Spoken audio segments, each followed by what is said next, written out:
Ahí entiendo que se está grabando, Pía. Sí, ¿no? Sí, profe, ahí se está grabando. Bueno, y ahora en más vamos a tener que tener cuidado con el lenguaje. Pantalla. Ahí estamos, ¿no?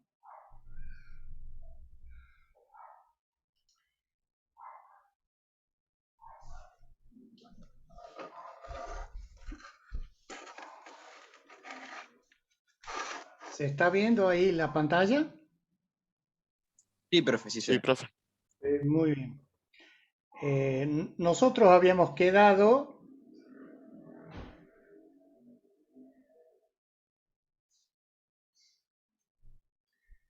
la vez pasada en ver en esta parte nosotros habíamos analizado, digamos, los tipos de equilibrio que presentaban los cuerpos, ¿no es cierto?, sumergidos, y habíamos dicho que dependía mucho, eh, no, mucho no, depende todo de la posición del centro de presión, que en este caso es O, recuerden, y lo habíamos definido a ese centro de presión a modo de repaso como el lugar geométrico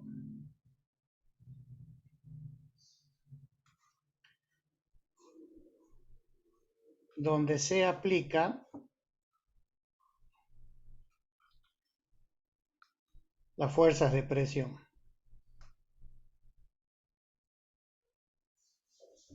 Ese es lo que se denominaba el centro de presión.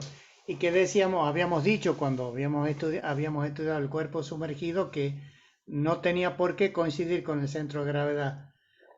Entonces, los distintos estados de equilibrio estáticos, reitero, que puede presentar el cuerpo van a depender de la posición del centro de gravedad con respecto a lo que es el centro de gravedad, digamos, ¿no? Esto es el CG. Recuerden, el centro de gravedad es el lugar geométrico donde podemos considerar que toda la masa del cuerpo está concentrada allí. Entonces decíamos que si estaba por arriba el centro de presión del centro de gravedad, el equilibrio era estable, puesto que siempre se formaba ante una perturbación un momento restitutivo en el sentido contrario que tendía a llevarlo al cuerpo a su estado de equilibrio original. Por lo tanto, lo habíamos analizado como un equilibrio estable. De allí habíamos comentado, ¿no es cierto?, que en los submarinos, que es un cuerpo que está totalmente sumergido en el seno de un fluido, el lastre que se hace para que puedan, obviamente, llegar a las profundidades, hay que cargarlo con agua. El lastre, siempre los tanques de lastre de agua están por debajo para que el equilibrio de la máquina sea estable. Bueno, pasaba lo contrario si en este caso, fíjense, el centro de gravedad está por encima del centro de presión y el equilibrio es inestable. Se fue un momento igual y de sentido contrario, digamos, al anterior. Por lo tanto, si hay una perturbación, lo que hace esto es alejarlo de su punto del equilibrio, ¿no? La perturbación puede ser en este sentido, digamos, un momento antihorario, o puede ser también en el otro sentido, digamos. No sé, supongamos que este 7 es positivo, este va a ser negativo. Si aparece en el otro sentido, el cuerpo también va a tender a deslizarse, a apartarse de su posición de equilibrio inestable. Por lo tanto, no volvería a su posición de equilibrio. Y bueno, y el indiferente es la coincidencia entre ambos, entre el centro de presión y el centro de gravedad. Cualquiera sea la posición, está ejemplificado acá con la pelotita en un plano horizontal, cualquiera que sea la posición, el cuerpo le es indiferente su estado de equilibrio. Y acá habíamos analizado el hecho de los barcos, que son cuerpos, pero sumergidos parcialmente. Y en vez de hablar es importante tener en cuenta, reitero, el centro de presión y el centro de gravedad como elementos geométricos importantes, pero desempeñaba un papel fundamental la altura metacéntrica, que era la que nos estaba dando entre el plano, en este caso EE, o simétrico, digamos, a lo que es un corte del barco, con el plano de la línea de flotación, que es este, ¿no? Acá el nivel del agua es este. Eso nos da el plano metacéntrico NN, que decíamos que obviamente si encontrábamos que esa altura era positiva o negativa, nos daba el equilibrio. Para este caso, en este caso que la altura es positiva, digamos, o el E, fíjense que el E es la distancia entre G y O, porque acá se mueve, digamos, el centro de presión al inclinarse el barco, pasa de O a O', entonces esta altura E mayor que 0 es la que le daba un equilibrio estable al barco. Y si era menor que 0, era inestable. Por lo tanto, reiterábamos el concepto de que el centro de gravedad debería encontrarse lo más debajo posible de los barcos para evitar ese tipo de problemas. Esto era para los cuerpos sumergidos parcialmente. Este tema es un tema bastante interesante y que se denomina, sigue formando parte de lo que es la hidrostática y se denomina equilibrio relativo de los líquidos. ¿Y por qué se llama relativo? Fíjense, en este dibujo nosotros podemos apreciar un tanque, que está visto en corte acá, al cual, y esto nos saca de contexto, fíjense, está siendo sometido a una aceleración A, de izquierda a derecha. Por lo tanto, acá podemos bien considerar de que hay aplicado una fuerza. Si hay una aceleración, digamos, hay un cambio de velocidad, hay aplicado una fuerza. ¿Por qué lo podemos estudiar desde el punto de vista de la hidrostática? Porque esta aceleración aplicada, si permanece, digamos, con este valor, se forma en la superficie del líquido una línea que deja de ser horizontal. Recuerden que nosotros habíamos dicho que si el cuerpo estaba en equilibrio hidrostático, la superficie debía ser horizontal. La superficie debía ser horizontal. ¿Por qué? Porque el cuerpo estaba en equilibrio. Ya habíamos visto las 5 propiedades que presentaba y cómo las fuerzas que actuaban hacía que la superficie sea horizontal. Y habíamos demostrado que a igual profundidad las fuerzas de presión eran iguales. Por lo tanto, se correspondía con esta superficie que debía ser horizontal. Pues bien, acá, al estar sometido a una aceleración, fíjense que esto ha dejado de ser horizontal para transformarse en una superficie inclinada. Esta superficie inclinada, ¿por qué aparece? ¿Por qué aparece esta aceleración A? Es como cuando nosotros arrancamos de golpe en nuestro auto, tendemos, ¿no es cierto?, por lo que se denomina la fuerza de inercia o el equilibrio relativo de las fuerzas, tendemos a irnos hacia atrás, ¿no es cierto? Bueno, en ese estado, siendo sometido así, mientras esta superficie, aunque no sea horizontal, sea recta, es factible considerar las ecuaciones de la hidrostática y presentan, digamos, un asunto que es bastante interesante. Obviamente, vamos a tener que considerar siempre el estado de equilibrio de esta partícula o una partícula cualquiera sobre la superficie, ¿no? Fíjense, la fuerza de presión, si nosotros lo analizamos acá, siempre habíamos dicho que por tratarse de un líquido debía ser perpendicular a la línea horizontal en este caso, y en este caso que es de un equilibrio relativo perpendicular a esta línea, ¿no es cierto? Si tomamos la base anterior, la hidrostática pura, la fuerza de presión debería ser vertical, perdón, ¿no? Perpendicular a la línea horizontal. Entonces, acá está dibujada la fuerza de presión, esta verde, la cual se va a poder descomponer, digamos, en dos ejes, el Y y el X, y ver qué es lo que sucede en cada una de ellas. Como fuerzas actuantes, siempre tenemos el peso de la partícula. En este caso, viene representado por W. Es decir, como fuerzas actuantes,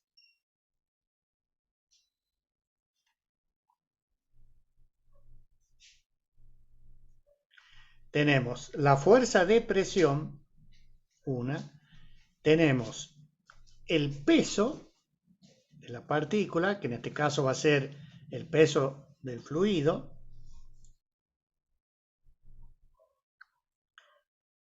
y aparece lo que el año pasado habíamos analizado. Eso lo voy a hacer un poquitito más grande, a ver si puedo cambiar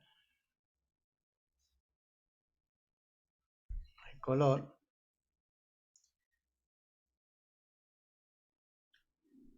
Agrandamos la cosa. Esta es la partícula P que estamos analizando. Tiene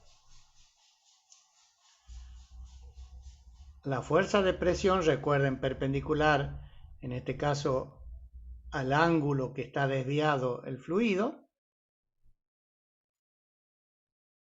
Obviamente, el campo gravitacional sobre esta partícula no varía.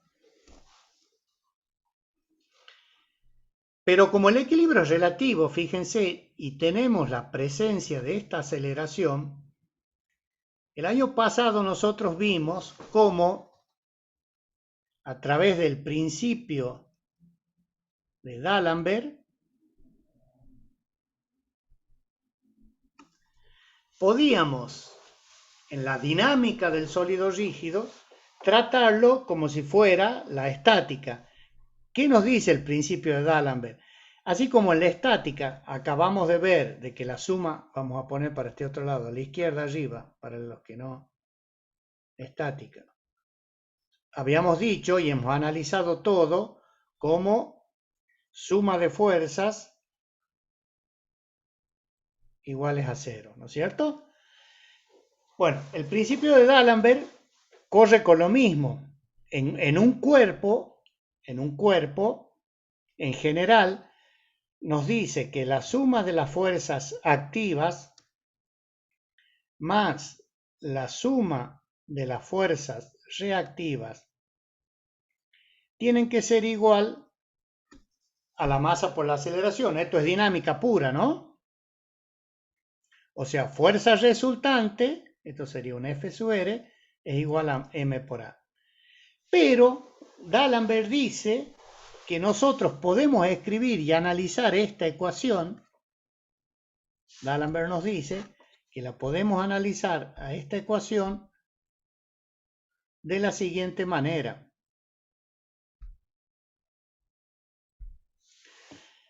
Podemos poner suma de fuerzas activas. Fuerza activa, por ejemplo, acá sería la W y la fuerza de presión. Reactiva no tenemos. ¿Por qué no tenemos reactiva? Porque la partícula está libre, ¿no es cierto? O sea que la fuerza reactiva es 0. Menos M por A tiene que ser igual a 0. ¿Se acuerdan de eso? Es decir, fíjense la correspondencia que tenemos entre la estática y la dinámica. Nada más que a esta fuerza se la considera o se la dice, se la llama o se la nombra como fuerza ficticia, puesto que en realidad no es una fuerza que está actuando sobre el cuerpo, sino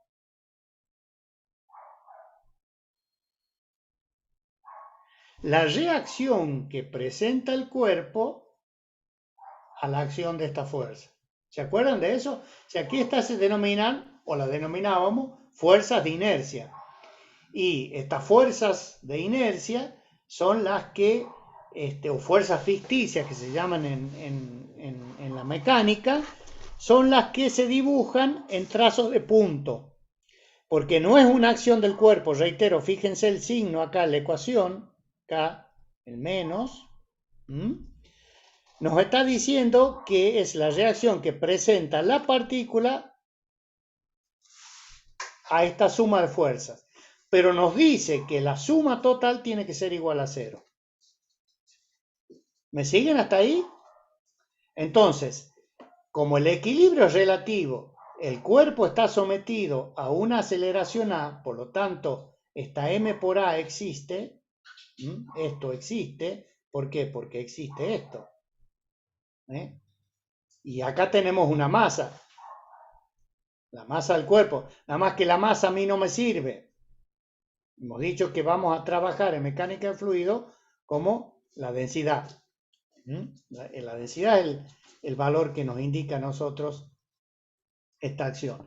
Entonces,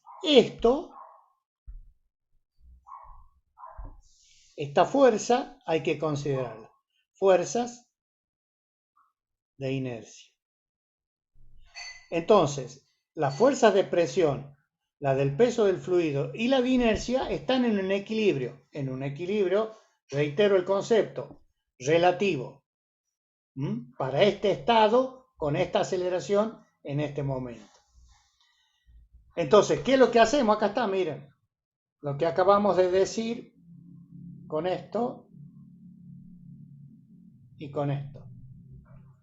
Que podemos tratarlo al equilibrio del fluido en esta posición como si estuviera en hidrostática. Entonces, ¿qué hacemos? Sumamos las fuerzas según dos ejes, que adentro todo esto, pero podemos tomar el eje X horizontal y el eje Y vertical. Entonces, ¿qué hacemos? Y bueno, la F sub P X, o sea, la fuerza de presión, al formar un cierto ángulo alfa, acá está, que es el mismo ángulo de desviación del líquido, de inclinación del líquido, la vamos a poder descomponer en una componente X y en una componente Y. Entonces, ¿cómo hacemos eso? Decimos que la fuerza según el eje X menos, fíjense, la fuerza de inercia, que es W por A sobre G. ¿Por qué es W por A sobre G? Porque si la fuerza es igual a la masa por aceleración, podemos decir de que el peso de la partícula es la masa por la gravedad. Habíamos dicho que la masa no nos servía como tal en la mecánica del fluido, entonces poníamos el peso del fluido dividido la gravedad. Entonces me queda que el peso del fluido, la fuerza que actúa según la componente X, que es una fuerza de inercia, reitero, es igual a la masa, que vale el peso dividido la gravedad, por la aceleración. Entonces, aquí está la fuerza de inercia. Entonces, según el eje X tenemos la componente de la fuerza de presión según el eje X y la componente de la fuerza de inercia según el eje X. Que en este caso le ponemos negativo, sumamos vectorialmente y a ver, sería menos y menos, ahí está. F sub px negativo, ¿no es cierto? Porque es la suma en este sentido y en este sentido. O sea, en x con W tiene el mismo sentido. Y F sub pi me queda, si la consideramos positiva para arriba, me queda lo mismo, menos F sub pi negativo para arriba, o sea, la fuerza de presión proyectada, esta, según el eje Y y según el eje X, ¿no es cierto? Me va a dar esto. O sea, en signo contrario, si tomamos, supongamos positivo para arriba y negativo para abajo, me queda igual a 0. Lo importante es que hemos aplicado el principio de D'Alembert. Bien, ¿cuánto vale entonces cada una de estas fuerzas para que se mantenga el equilibrio? Bueno, directamente F sub px, fíjense, tiene que ser igual y opuesta a la fuerza de inercia, es lógico, para que se mantenga el equilibrio, y el peso del cuerpo debería estar compensado con la F sub pi, o sea, con las fuerzas de presión según el eje Y. Entonces, ahí tenemos cuánto vale la fuerza de presión según el eje X y la fuerza de presión según el eje Y.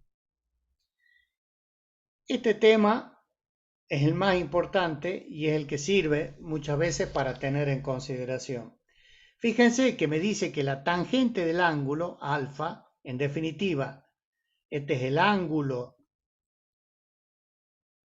de inclinación del fluido,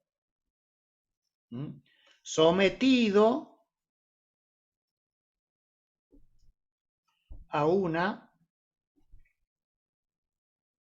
aceleración A.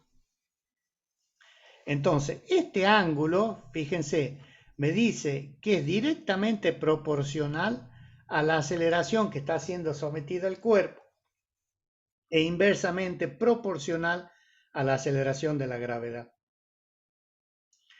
Esto es bastante interesante, fíjense, bastante interesante y cómo responde y cierra todo, porque cuanto mayor es la aceleración A,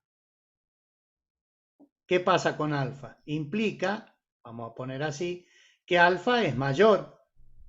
Y si alfa es mayor, a medida que crece, vamos a ver si puedo cambiar de color, si hacemos crecer la aceleración,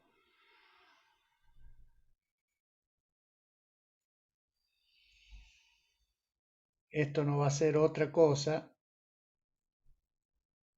Esto estoy tratando de dibujar la superficie del líquido, ¿no?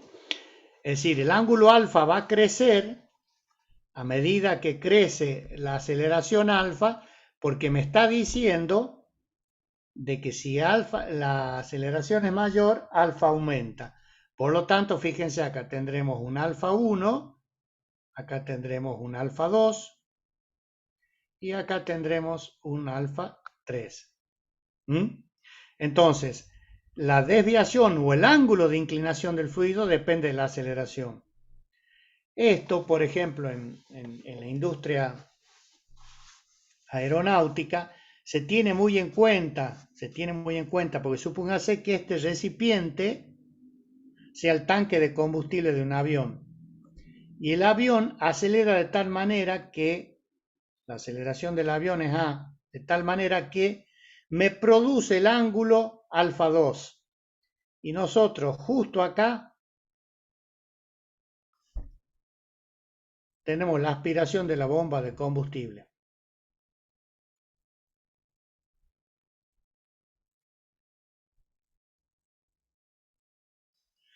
¿Qué es lo que pasa? Si la aceleración del avión es tan grande, el líquido en vez de tomar esta posición va a tomar la posición de alfa 2 y la bomba va a quedar chupando aire, como quien dice, hablando mal y pronto. Por lo tanto, es muy probable que al no haber combustible, el motor se detenga.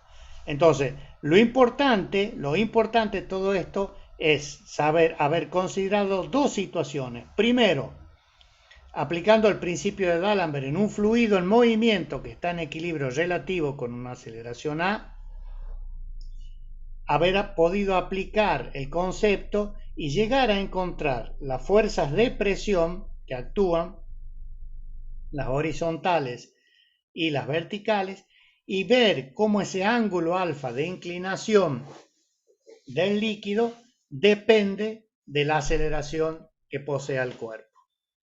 ¿Está claro? Es el único caso en donde nosotros vamos a considerar un equilibrio relativo de los líquidos sometidos a esta aceleración. ¿Queda claro? Sí, profe. Acá paso rápidamente porque pasa exactamente lo mismo. Fíjense, en vez de estar siendo sometido a una aceleración de traslación, acá tenemos una velocidad de rotación. Tenemos un centrífugo, digamos. Por lo tanto, la superficie deja de ser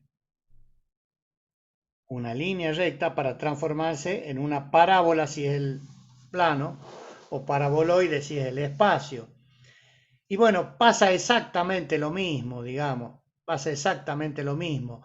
Tenemos que considerar el principio de D'Alembert con las fuerzas actuando sobre la partícula, nada más que acá la fuerza de inercia o fuerza ficticia es directamente proporcional a la velocidad de rotación, que en realidad es la aceleración, que le llamamos alfa, que es omega cuadrado, ¿no es cierto? Omega es la velocidad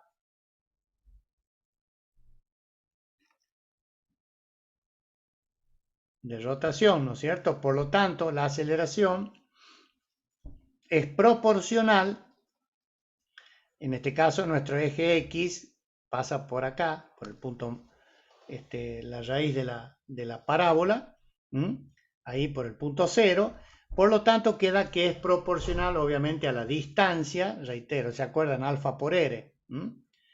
Entonces, nos queda directamente que es omega cuadrado por X. De la misma manera, se encuentra que las fuerzas de presión son directamente proporcionales al vector velocidad angular para el caso de la fuerza según el eje X, porque va a depender dónde está ubicada, fíjense por la coordenada X. La coordenada X es esta. Esta es la coordenada X. Y la fuerza de presión según el eje Y sigue siendo lo único a equilibrar es el peso de la partícula. Pero aparece, reitero, la fuerza de inercia. Nada más que esta es en rotación. Es obvio también entonces que el ángulo, acá le llama alfa, la tangente de alfa, que es el ángulo sea proporcional, fíjense, a la velocidad de rotación omega y a la distancia que se encuentra el punto con respecto al punto O. Estos son los dos casos, entonces, sería el caso de una centrífuga.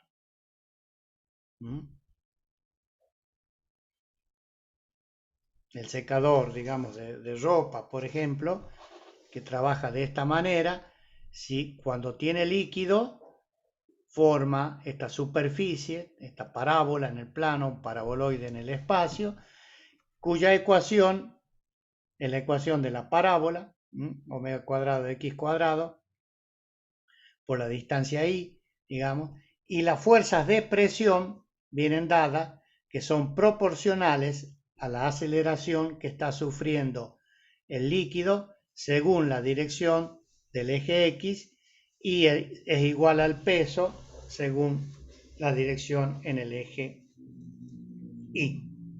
Entonces, son los dos casos en donde se puede tomar como equilibrio o como hidrostática y hacer un análisis al fluido. Reitero, cuando está siendo sometido a una traslación con una aceleración A, traslación, y a una velocidad de rotación omega, también constante, ¿no es cierto? En donde en vez de una línea recta, inclinada alfa, acá se forma una parábola. Entonces ese tema es el que a mí me quedaba pendiente para recordarles a ustedes y darle la terminación del tema. Si bien acá vamos a entrar en hidrodinámica, yo les he puesto estas tres figuritas para que las vean y ya les quede en definitiva bien claro el tema, ¿no? Como lo que está acá, este es un manómetro,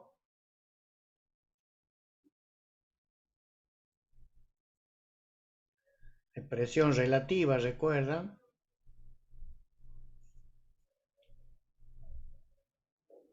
Lo habíamos visto cómo funciona y acá encontré una figurita que me parecía bastante interesante para que la vean. El famoso tubo de Bourdon, o sea que la línea de presión o la fuerza de presión entra por allí y lo que hace es producir una fuerza en este sentido. Esto se deforma y mueve la aguja para arriba o para abajo, según sea la fuerza de presión, ¿no? Este era el famoso manómetro tubo de Bourdon. Y como está desarmado, lo he puesto, pero en realidad siguen siendo así. Este es el famoso barómetro, que me mide la presión atmosférica. Este es el elemento que yo les digo para que tengan en cuenta, que se denomina cápsula aneroide. ¿Por qué? Porque la presión ahí es igual a 0. Entonces, fíjense cómo la presión atmosférica, actúa a través de las fuerzas de presión, deforma este elemento que tiene como si fuera un fuelle, y acciona una aguja para marcar la presión del lugar. ¿Cuál es el secreto de todo esto? Que adentro reina la presión igual a 0. Entonces este es el funcionamiento de un barómetro. Así son todos los barómetros. En cambio, estos elementos tienen una comunicación al exterior, por lo que acá tienen actuando la presión atmosférica. Por lo tanto, la deflexión de esta aguja es desde la presión atmosférica, si esta es la P atmosférica, para arriba, si son sobrepresiones, o para abajo, si son depresiones. Esto lo medimos con un manómetro y las depresiones se denominan vacuómetros vacíos. Reitero, respecto de la P ambiente o atmosférica, que la va a dar este elemento.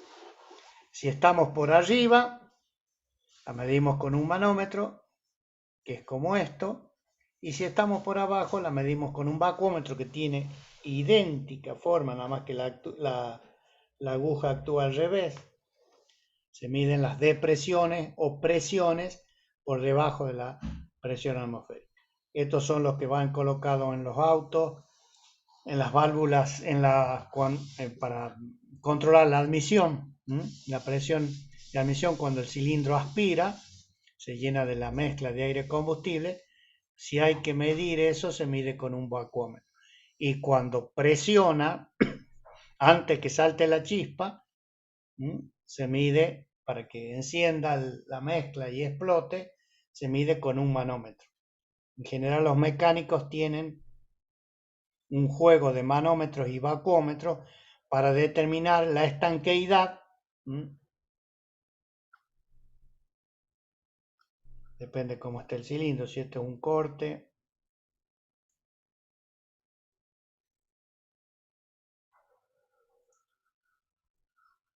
Cuando el pistón va hacia abajo, se produce una depresión en uno de los ciclos, ¿no? Se produce una depresión.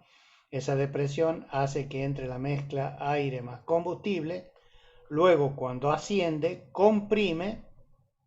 Y antes de que se suelte la chispa, está toda la mezcla aire-combustible comprimida acá, ¿no? ¿Sí? El pistón está en el punto muerto superior y acá sería el punto muerto inferior, ¿no? Bueno, la depresión la medimos con el vacuómetro y la presión la medimos con el manómetro. ¿Qué logramos con esto? Saber el estado de los aros o la estanqueidad que tiene el cilindro con respecto al pistón. ¿Ah? Entonces los elementos que se utilizan son estos.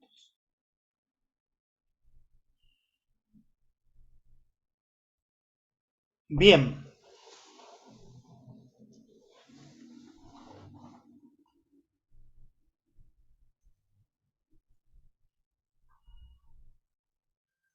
Empezamos a estudiar lo que es la dinámica.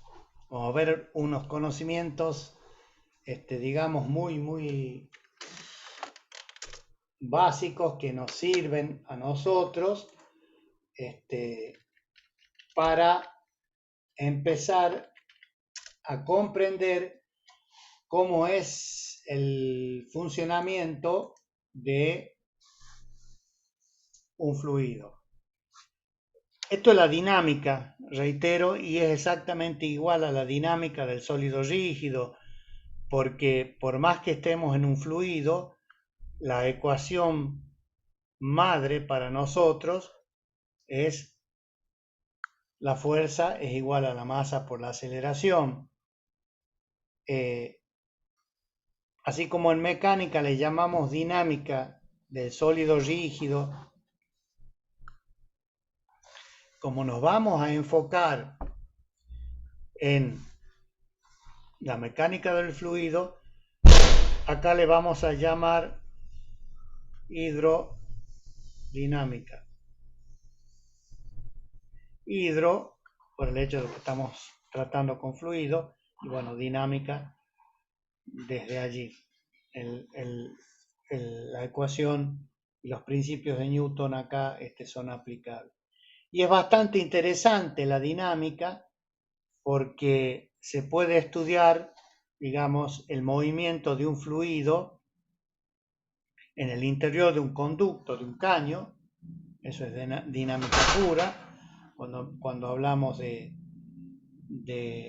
movimiento a través de un caño, por ejemplo, un conducto tubular con agua, o con aceite, si es un conducto de lubricación. O también se puede estudiar cómo, de la manera que rodea, digamos, el fluido a un contorno cualquiera, como puede ser también la dinámica aplicada a el estudio de los cuerpos que se mueven en el aire, como puede ser un avión, o los cuerpos que se mueven en el agua, como pueden ser los barcos. ¿Sí? Desde ese punto de vista es que es interesantísimo el movimiento que presentan los fluidos y por lo tanto es necesario y hace necesario su estudio.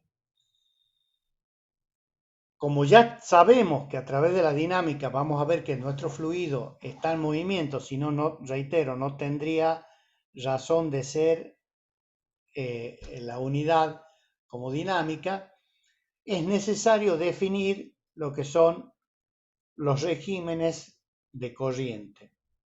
Fíjense, vamos a definir qué es lo que es la corriente de un fluido. Y ya como corriente estamos hablando de que hay un fluido en movimiento. Entonces, ese es el concepto que vamos a aplicar. A ese fluido en movimiento le son aplicables las ecuaciones de la dinámica. Ese fluido o ese régimen de corriente puede ser permanente.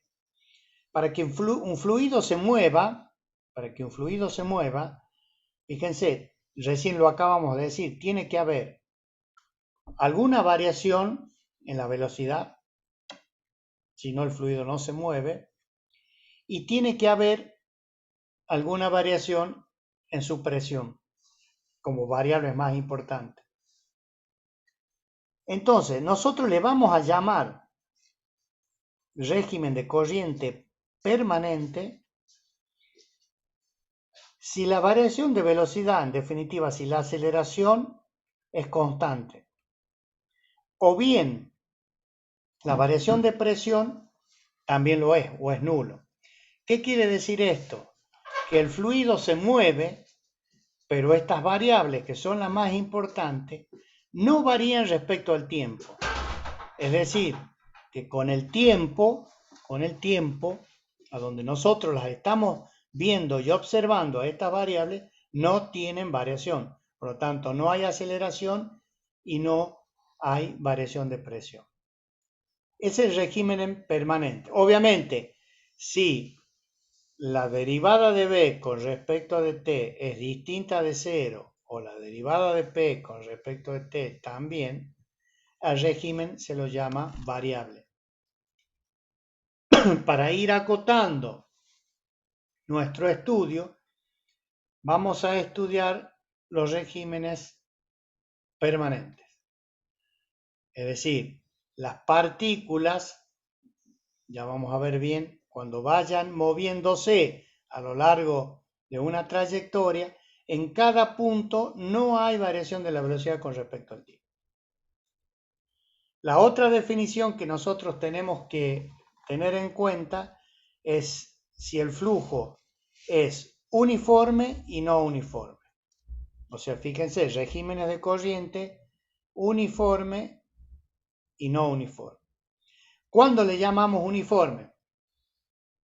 Cuando la velocidad, esto lo vamos a analizar bien un poquito más adelante, por lo pronto, ahora lo tienen que tomar de esta manera. Si nosotros hacemos, a ver, esperen un minutito porque esto...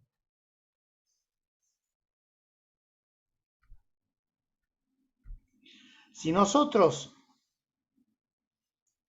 podemos determinar, y lo vamos a hacer, nada más que vamos a necesitar un poquito más de concepto, cómo varía la velocidad de un fluido a lo largo de su eje, vamos a ver que nos va a dar una variación de ese sentido.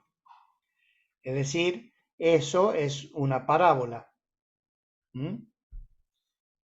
Vamos a definir al régimen uniforme como aquel en donde en puntos homólogos, el homólogo de este punto es este, las velocidades son iguales.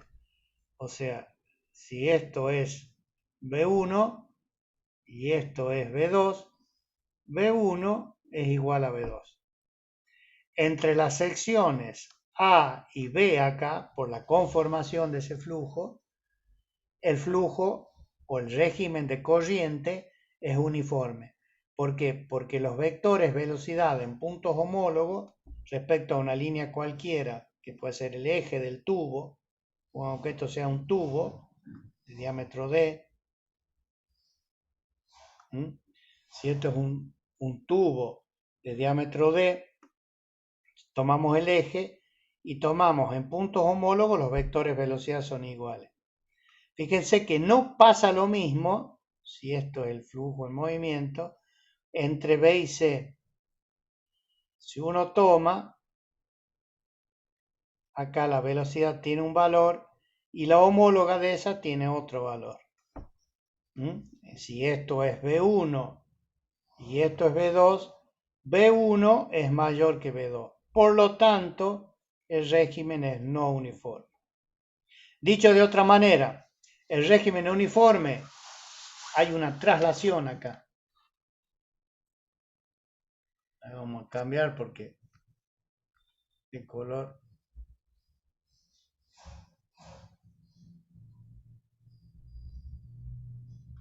¿Por qué? Porque en puntos homólogos las velocidades son iguales.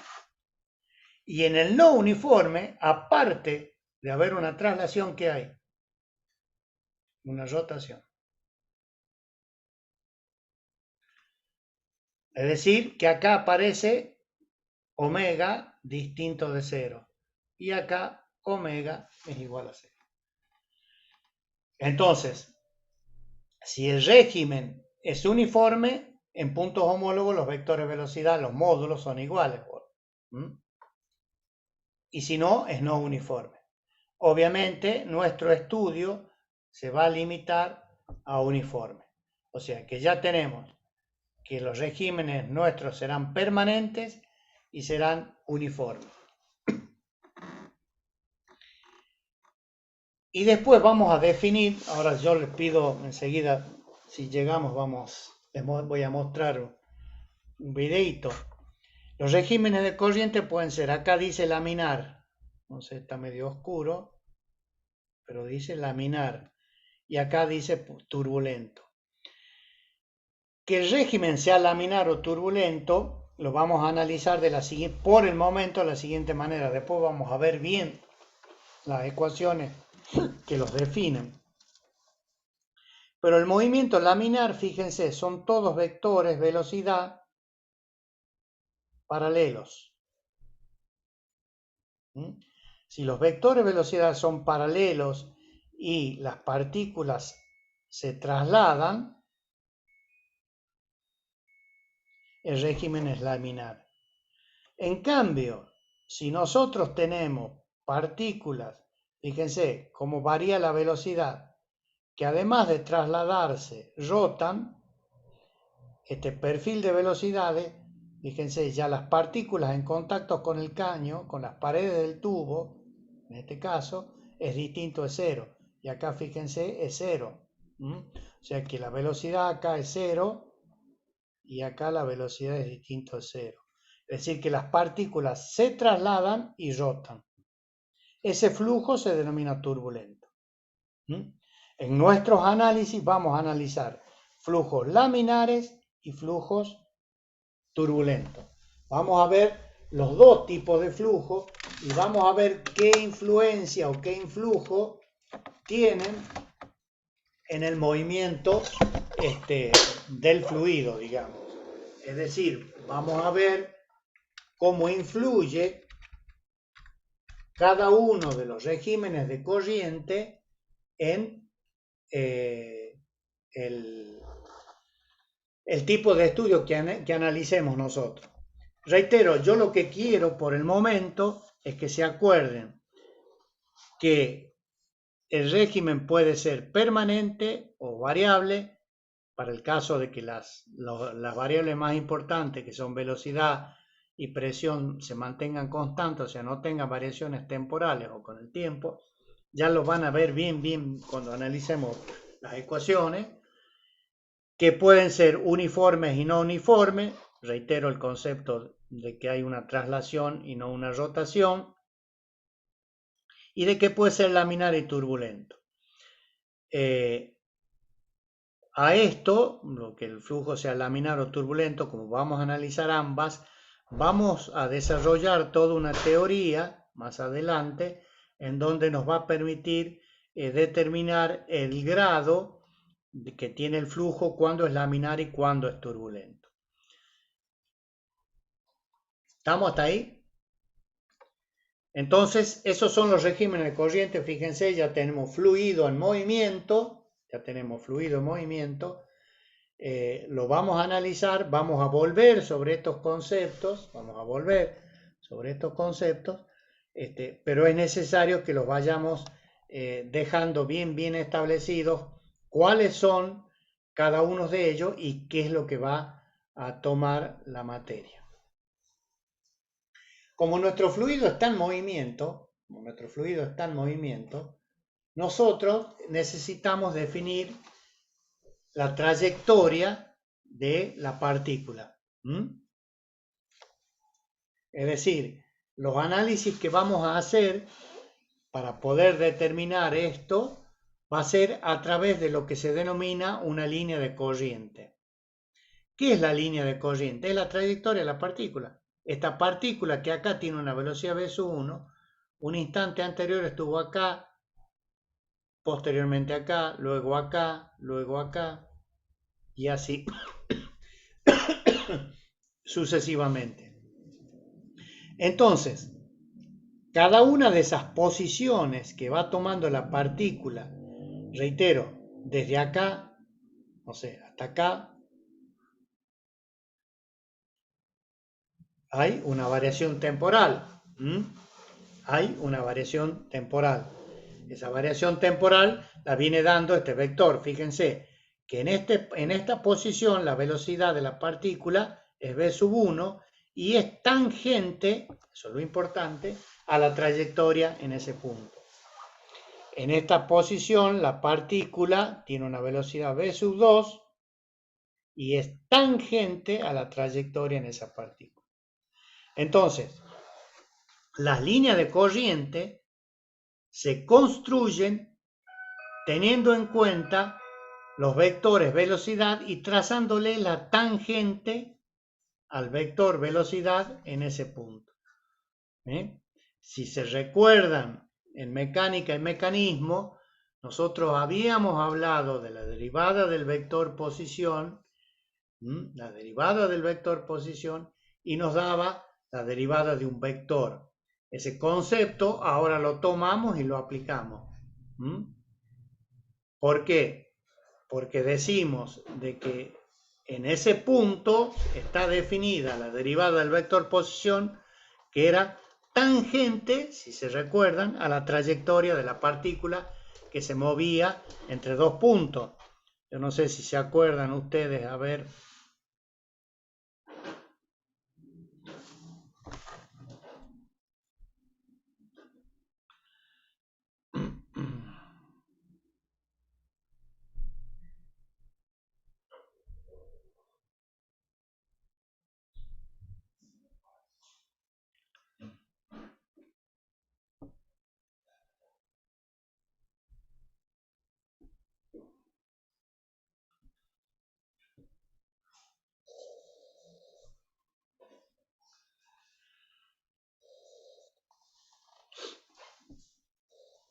Me parece que era algo así.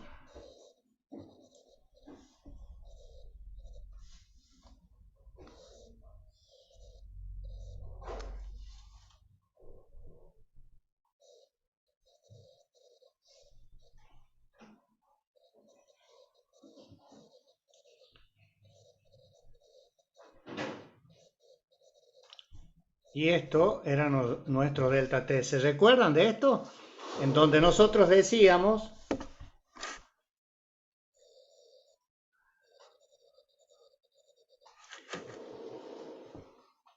que si el vector posición P1 menos O y este era P2 menos O y este era el delta P. Si nosotros decíamos que el vector, en realidad P2 menos P1, que era el que nos interesaba a nosotros, era igual al vector delta P, en nada nos cambiaba si nosotros a este vector delta P lo multiplicamos por un escalar 1 sobre delta T. O sea, nos quedaba delta P sobre delta T, nos quedaba como el incremento, acá nos quedaba P2 menos O menos P1 menos O, y acá nos quedaba, no sé, si esto era T1 y esto era T2, T1 menos T2. Tal que nosotros decíamos que podíamos este incremento de tiempo, incremento parcial delta t de T2 menos T1, ir achicando y viendo qué es lo que pasaba en sucesivas posiciones, tal que delta P sobre delta T, cuando delta T tendía a 0, nos quedaba a nosotros directamente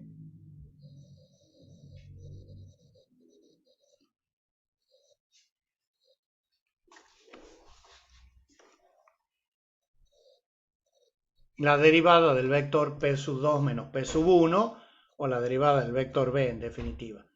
¿Y qué condición se cumplía cuando delta T, o sea, en el límite, para cuando delta T tendía a 0, ¿no es cierto? Era un diferencial de P sobre T, esto nos quedaba dP sobre dt, y a esto le llamamos la derivada del vector posición B.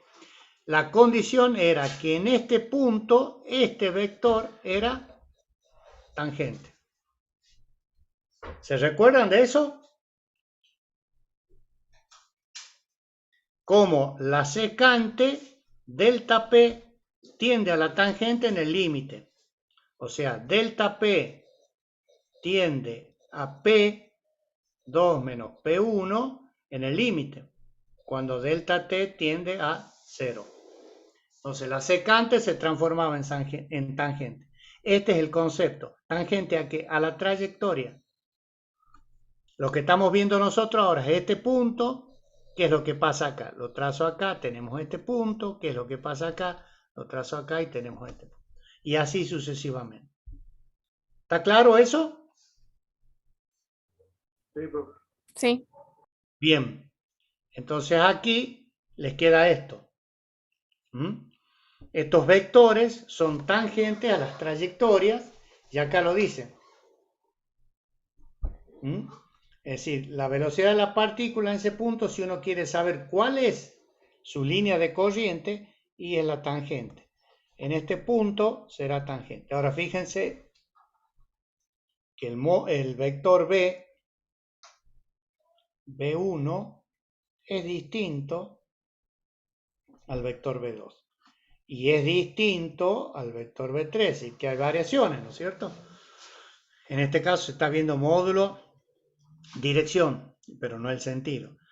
Decíamos que el flujo era permanente si nosotros en 1, en 2 o en 3, todas las partículas pasan con B sub 1, todas las partículas en 2 pasan con B sub 2 y todas las partículas en 3 pasan con B sub 3. Eso es lo que nosotros vimos como dB sobre dt igual a 0. ¿Me siguen hasta ahí? Esto es lo que se llamaba flujo permanente, ¿no? Por eso podemos trazar los valores nosotros de la trayectoria, porque sabemos de que no hay una dependencia de nuestras variables con respecto al tiempo. ¿Para qué nos sirven eso? Para esto. Las líneas de corriente que están representadas acá, fíjense, con todas estas líneas, bien digo, en oscuras y con una flecha, nos está dando una idea de cómo varían, digamos, las velocidades respecto, en este caso, a un cuerpo, como puede ser este, en cual el fluido circundante, que puede ser el aire, si este es el caso de un perfil de un ala de un avión, esto es un corte, el ala del avión es así, entonces nada más que lo estamos viendo en 2 dimensiones, no en la tercera, la vemos en el eje X e Y. Entonces se puede hacer un análisis de cómo son estas líneas de corriente, y cómo funcionan y cómo influyen ante la presencia de este cuerpo, que puede ser, como les digo, el ala de un avión, puede ser la quilla de un barco, puede ser el casco de un submarino, etcétera, etcétera. Entonces, Estas representaciones gráficas en los flujos se llama bidimensionales porque obviamente lo estamos viendo como varían en dos ejes, ¿no? X e Y, por así llamarlos.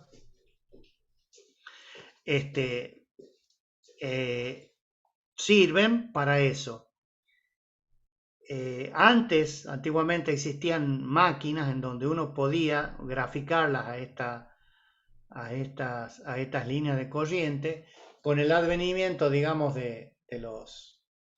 un poco de lo que son los túneles de viento, que ya vamos a ver bien de qué se trata, se puede determinar y se las puede visualizar a estas líneas de corriente y hacer un estudio mucho más exhaustivo, y se puede ver la influencia de este cuerpo que es embestido por este conjunto de líneas de corriente.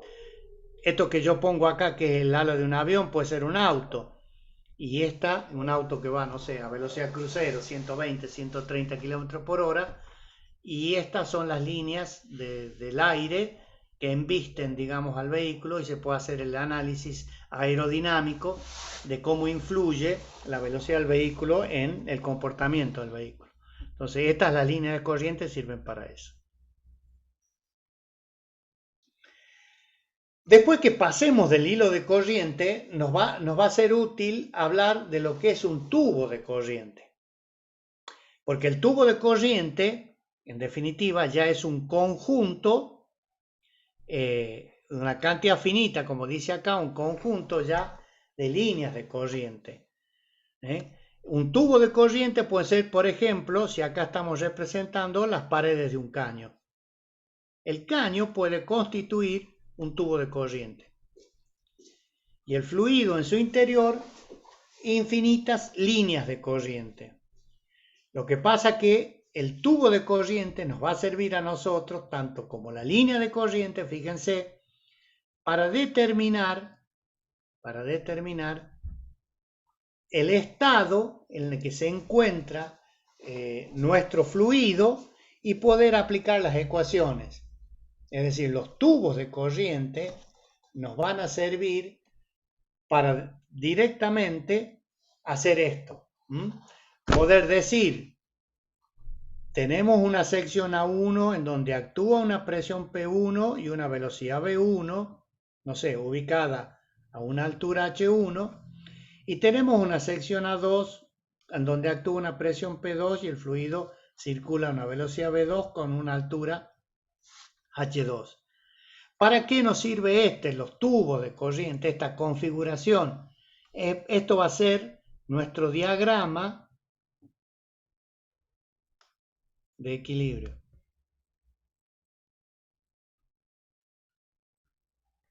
Si vamos a analizar qué pasa con la presión, qué pasa con el área, qué pasa con la velocidad, qué pasa con la altura, en lo que denominamos sección 1,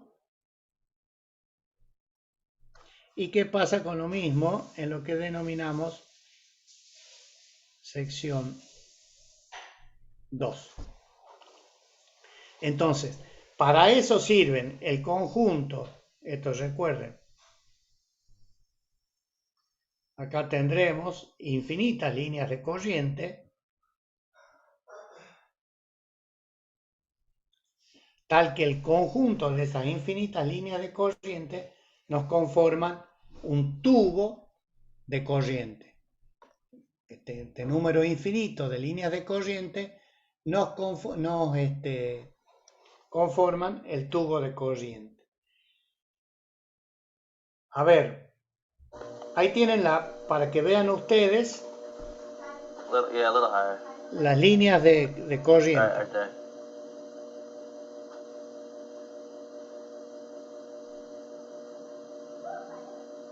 ¿Lo están viendo? Sí, bro.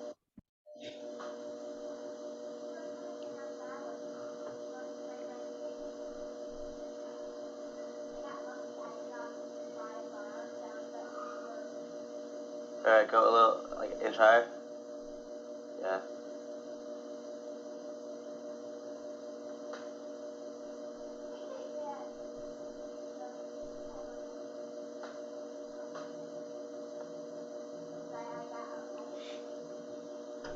Lower.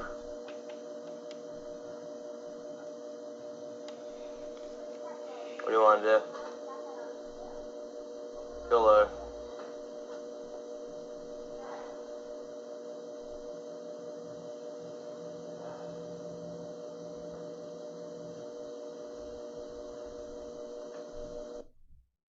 Bueno, ahí tienen ustedes cómo las líneas de corriente les dan a una idea a ustedes cómo se va a comportar. En este caso, ese es un perfil de un ala de un avión colocado en un túnel de viento. ¿Qué es un túnel de viento? Es un ventilador con aire guiado hacia una zona en donde se coloca el modelo este que están ensayando estos chicos ahí y le agregan humo. Entonces pueden ver con distintas actitudes que tiene ese perfil cómo se va a comportar el fluido. En base a eso se puede sacar resistencia, sustentación, etc. A este perfil ustedes pueden sacarlo de ahí, colocar un auto, un modelo hecho a escala, y someterlo a distintas actitudes, ¿no es cierto? Y ver cómo se va a comportar frente o cuál va a ser su coeficiente de resistencia, no sé, en los espejos retrovisores, si el vehículo es demasiado largo, acortarlo, en fin. Recuerden que todo eso, la resistencia al avance que presentan los cuerpos, en definitiva, va en función del consumo de combustible. Por lo tanto, es importante hacer el estudio. Este otro, para que no quede, este otro videíto les va a mostrar la diferencia entre, o poder visualizar, digamos, en un tubo, cómo el flujo es laminar y luego pasa turbulento. Van a ver esto que yo les marcaba, que cuando el flujo es laminar, las velocidades son paralelas al eje, y luego cuando se hace turbulento se pone caótico el movimiento, y ahí está.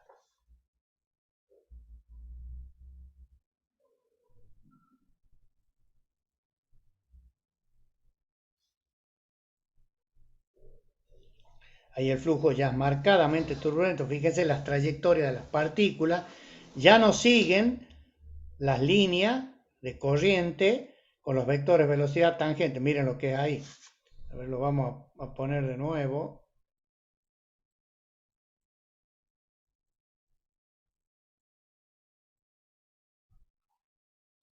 Ahí lo tienen. Fíjense ahí cómo las líneas son bien paralelas.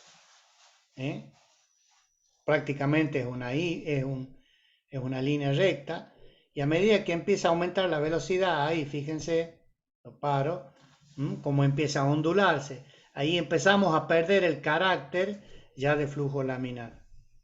Vamos a ver los dos tipos nosotros, porque son muy interesantes desde el punto de vista de la dinámica. Ahí el flujo tiende a ser turbulento. Las definiciones más exactas, reitero, las vamos a ver en capítulos posteriores.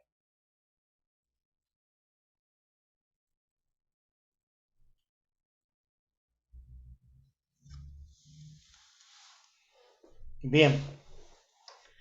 ¿Estamos hasta ahí con los dos videos? ¿Los vieron? Sí, profe. Sí, profe. Bueno.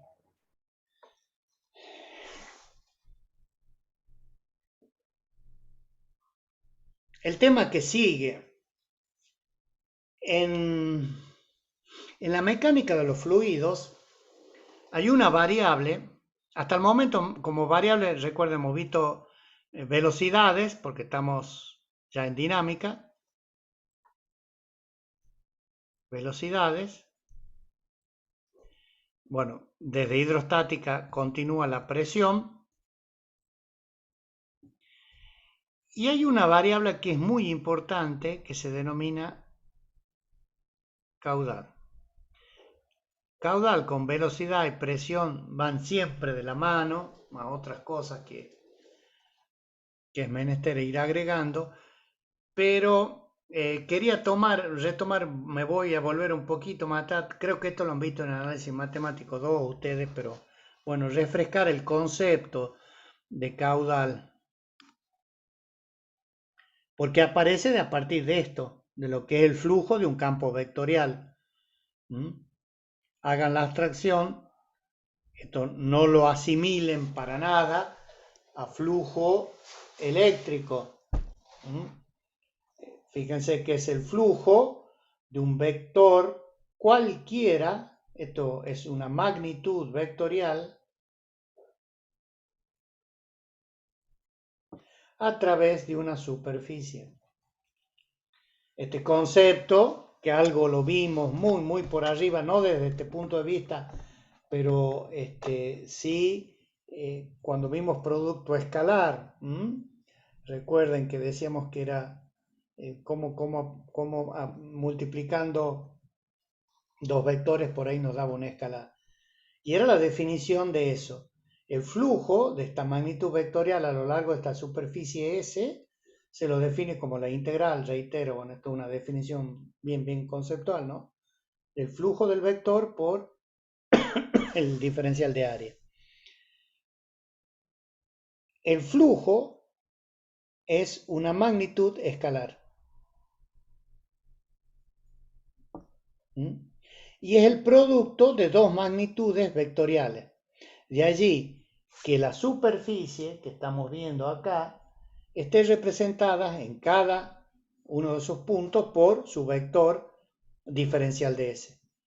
Ese vector tiene la particularidad de ser perpendicular a la superficie en el punto, ¿no? Por lo tanto, el flujo, el módulo, flujo en módulo, se lo puede definir, el flujo en módulo, lo podemos definir como el producto de F por L. Acá fíjense, F puede ser lo que nosotros queramos, puede ser nuestro caudal, puede ser nuestra velocidad, puede ser, perdón, caudal no, ya estoy haciendo, vamos a obtener, discúlpenme porque me he ido, ahí está. Puede ser, tiene que ser una magnitud vectorial, puede ser velocidades, pueden ser aceleraciones y pueden ser, por ejemplo, fuerzas. Tal que los módulos van a ser el producto del módulo de ese vector por el área. L cuadrado, ¿por qué? Porque esto está asociado a la superficie.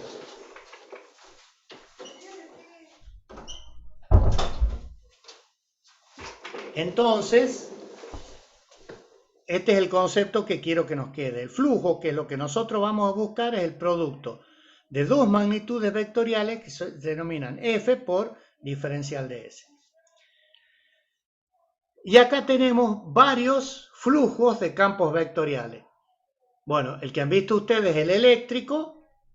Fíjense, la unidad de flujo es el Newton metro cuadrado sobre Coulomb. El magnético, el Weber, Tesla metro cuadrado. Y yo me quedo con este último. La velocidad, si nosotros tenemos un campo de velocidades, ¿en qué la medimos? En metros por segundo. Por lo tanto, si aplicamos lo que estábamos viendo recién, la unidad de flujo va a ser el metro cúbico por el segundo. O sea, en un campo de velocidades vamos a tener una unidad de flujo medida en metros cúbicos por segundo. Entonces, este tema es el que nos va a conducir a la definición de caudal. ¿Cómo lo vamos a hacer a eso? ¿O cómo lo podemos repasar?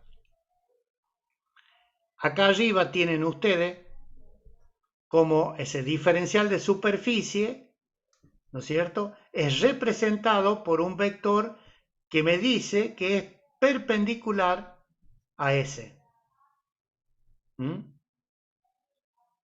¿Se acuerdan de esto? Es decir, el módulo de diferencial de S es el módulo del vector. La dirección es perpendicular a ese diferencial de S, y el sentido me dice que sea arbitrario, es decir, podemos poner un sentido así o así, pero mientras sea coherente no hay ningún problema. Esto es un sentido coherente. Lo que estamos viendo acá a la derecha es un sentido coherente. ¿Por qué? Pues todos los vectores son perpendiculares a la superficie y tienen un sentido, digamos, desde abajo hacia arriba. O sea que es un sentido coherente. Entonces, el flujo se va a definir como la magnitud, esta vectorial F, por el diferencial de S. Pero acá aparece lo primero, reitero, que a la superficie le tenemos que dar un carácter vectorial. Ahí está, vectorial, ahí y ahí. ¿Me siguen hasta ahí? Sí.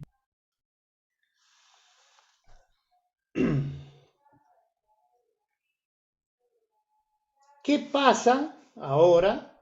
¿Qué pasa ahora si tomamos nuestra magnitud o nuestro campo o velocidad? O sea, ¿qué queremos hacer acá? A F, que es nuestra magnitud de campo, es la que representa las velocidades. De acá, obviamente, cuando veamos esto no vamos a poner F, vamos a poner V. ¿Se entiende? Pero yo lo que quiero que vean es el origen de la definición de la unidad de flujo caudal. ¿Está bien? Entonces, reitero, lo que está acá abajo en rojo, velocidad, metros por segundo, y nuestra unidad de flujo en metro cúbico por segundo, queremos determinar entonces cuánto realmente va a ser nuestra unidad de flujo. Esto, que para nosotros va a ser caudal y va a ser con la letra Q mayúscula. Entonces, acá está muy clarito, por eso he aprovechado esta gráfica para ponérsela, porque fíjense que el vector velocidad tiene una dirección cualquiera. Bien, nosotros el flujo de nuestro vector velocidad a través de esta diferencial de superficie, bien digo diferencial de S, que va a ser diferencial de Q, no es V, sino que es la proyección de V en la dirección de S, o sea, va a ser esta, que le llama F sub n. Ese concepto, que es este que está acá, es el concepto de caudal. Fíjense, entonces, el campo de velocidades y el diferencial de superficie tienen que coincidir. El campo de velocidades y el diferencial de superficie tienen que coincidir. Por lo tanto, el producto escalar de dos vectores, diferencial de S y F. Y el coseno, obviamente, para que sea un escalar esto, tiene que ser el de 0 grados. Para que directamente multipliquemos Fn por diferencial de S. Ahí está. Puesto lo que yo decía recién, acá en forma de producto escalar. Acá está el punto, yo no lo he querido modificar mucho, pero nosotros el año pasado, los que cursaron conmigo, recuerden que nosotros decíamos que el producto escalar era eso. ¿Se acuerdan? Le poníamos una cruz y al vectorial la V invertida. ¿Está bien? Entonces, el módulo de este por el módulo de este por el coseno del ángulo nos daba el escalar. Pero no pierdan nunca de vista que necesitan esto.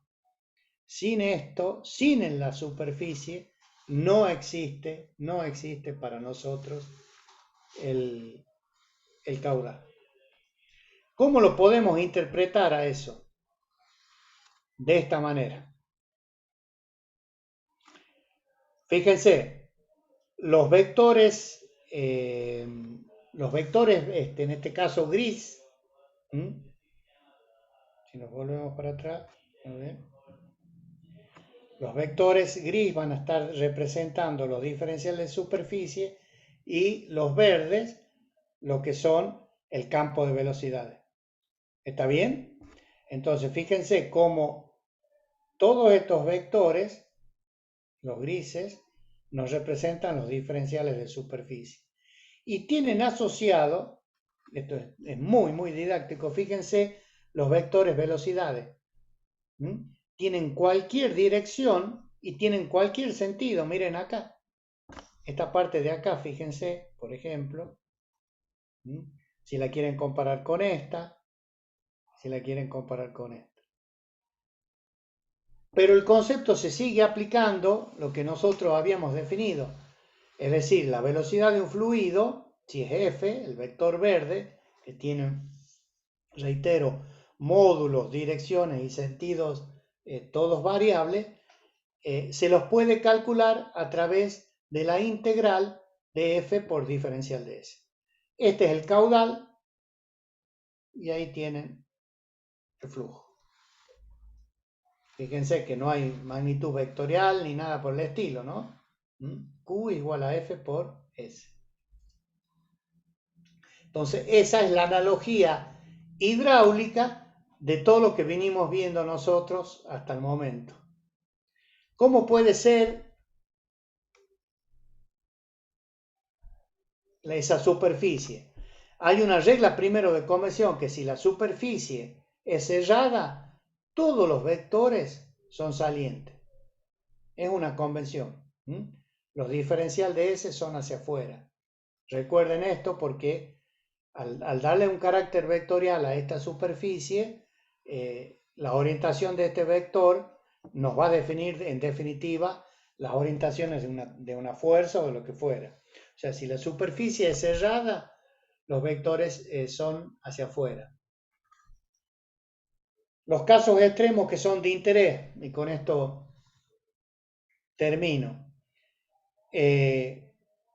Bueno, si el campo de velocidad es cero, el flujo es cero, que es el caso este que estamos viendo en este caso, ¿no? Es decir, tengo representada la diferencial de superficie por todos sus vectores, pero el campo es cero. Por lo tanto, el flujo es cero. Y si el flujo es cero, el caudal es nulo. O sea, no hay velocidad. Este es el otro caso. ¿Cómo están allí? Y están formando pi sobre 2. Fíjense, tenemos flujo, porque hay flujo, hay un campo de velocidades, acá está, existe el campo, pero resulta que su dirección es tangente a la superficie. Por lo tanto, el ángulo, si estos son 90 grados, y esto es tangente, son 90 grados.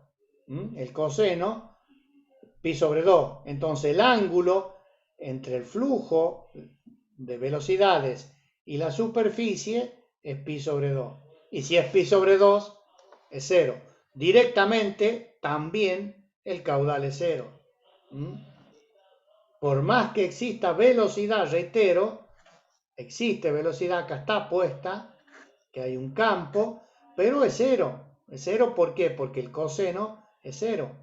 No produce, en definitiva, caudal.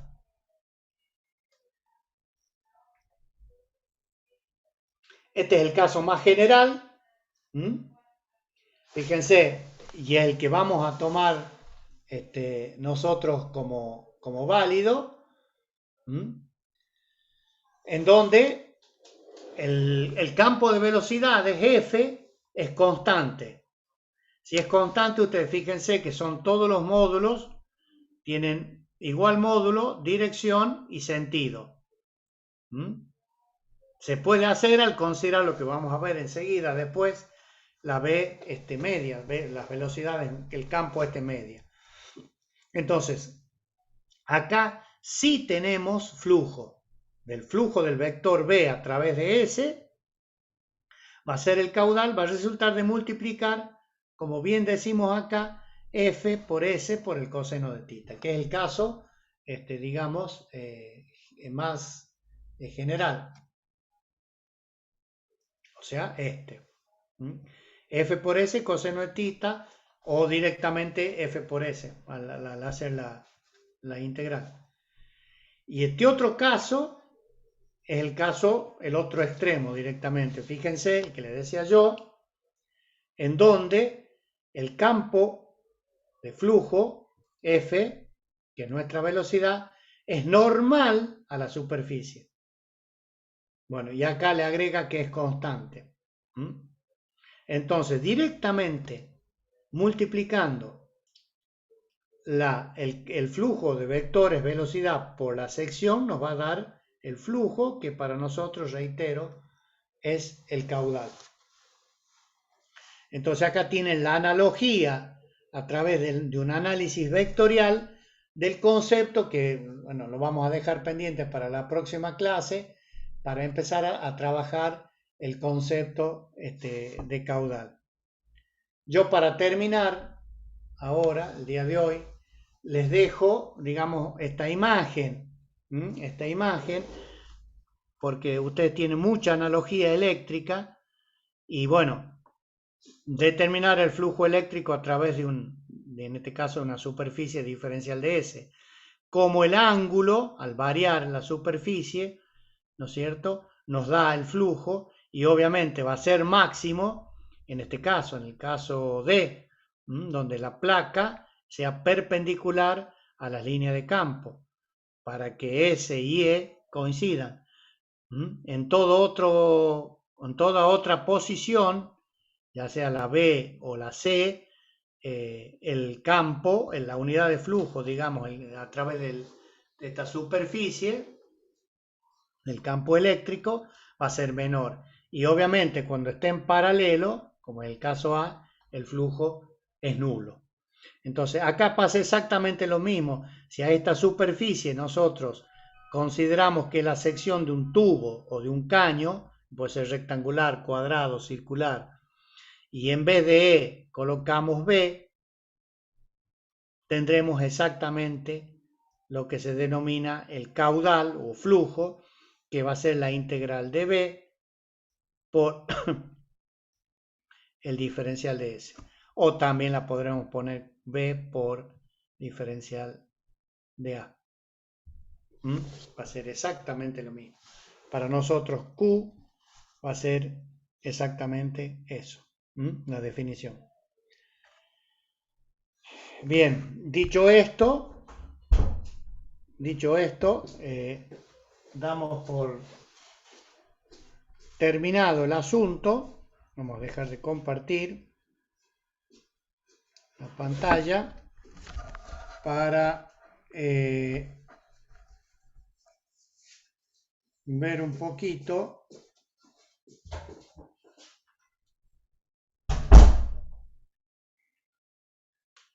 Los voy a ir nombrando y si falta alguien, por favor, me dice. ¿Me están escuchando? No hay problema, Sí, ingeniero. profe, Sí, se escucha. se lo escucha. Sí, profe, yo no sé si me puede poner asistencia. Sí, señor. Sí, señor. Por Sí, favor. sí. Entré un poquito Ábalos. tarde y no quería... Sí, no hay problema. Presente. Listo, gracias. Abel Ríos. Presente, profe. Bien. Oropel.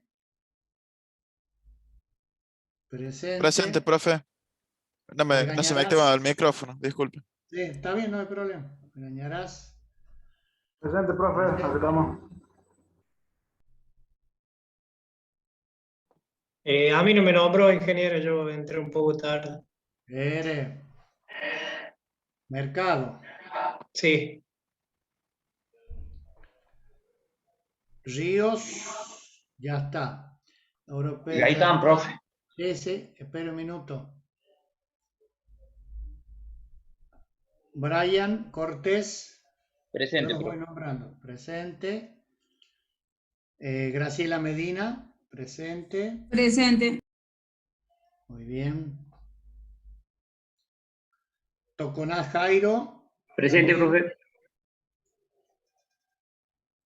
Gaitán, presente. Presente, profe. Luna, presente. Carrizo, presente. Pía Brizuela, presente. ¿Me Sí, profe. siguen, no? Sí, profe. Romero Mariela puso Denis. presente. Espérate, Romero Denis, presente. Presente. Bien, ¿me falta alguno?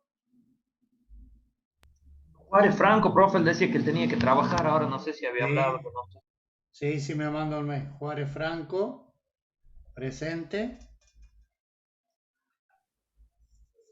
No sé si lo nombro a Argañarás, profe. Argañarás, sí señor. Sí, Sí acá estoy está presente. presente. Ah, bien. Sí, está presente. Gracias. Estaríamos todos, ¿no es cierto? Sí, creo que hay algunos chicos que no entraron porque estaban justificados como Méndez, Reus. Sí,